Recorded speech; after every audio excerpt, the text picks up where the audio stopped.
Kampung yang terletak di sebuah kota yang menjadi pusat ekonomi Indonesia. Tepatnya di Jalan Pangeran Jayakarta, Jakarta Barat. Di sana terdapat sebuah kampung, bernama Kampung Pecah Kulit. Nama yang mungkin terdengar cukup unik, tapi siapa sangka jika di balik keunikan namanya, terdapat tragedi memilukan sekaligus membuat ngeri.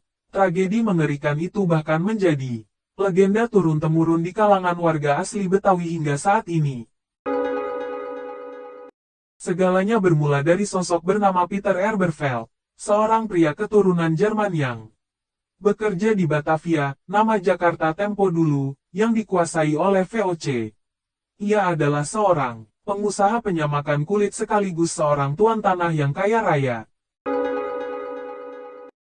Suatu ketika di tahun 1721, ratusan hektar tanah yang ia miliki tiba-tiba disita oleh VOC. Dengan alasan tanahnya tidak memiliki sertifikat sah. Selain itu banyak juga penduduk lokal yang menjadi korban. Tanahnya diambil paksa oleh VOC. Hal itu memicu kemarahan Peter, yang saat itu memang gencar memimpin perlawanan terhadap VOC.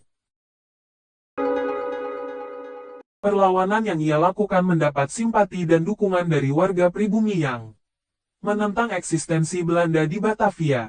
Ia pun menjalin hubungan dengan beberapa ningrat di Kesultanan Banten untuk meminta dukungan mereka. Kabar hubungan Peter dengan Kesultanan Banten membuat VOC geram. Kesultanan Banten saat itu merupakan ancaman bagi eksistensi mereka di Batavia.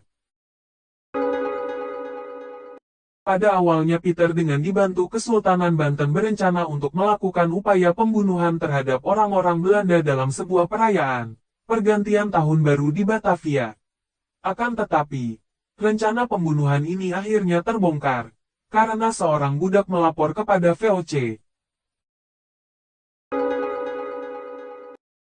Belanda kemudian menangkap Peter Eberfeld bersama puluhan pengikutnya, dengan tuduhan makar dan rencana pembunuhan. Ia pun dibawa ke halaman selatan benteng Batavia untuk dieksekusi mati. Kedua tangan dan kakinya diikat pada kuda yang telah disiapkan. Lalu dengan aba-aba kuda itu ditarik sehingga tubuh Peter terpotong-potong secara mengerikan.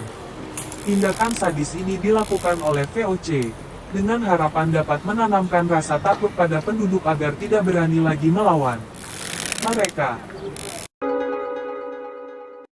Tubuh Peter Eberfeld dimakamkan di suatu sudut di Jalan Pangeran Jayakarta, yang kini menjadi bagian dari Jakarta. Di tempat itu didirikan sebuah tugu peringatan.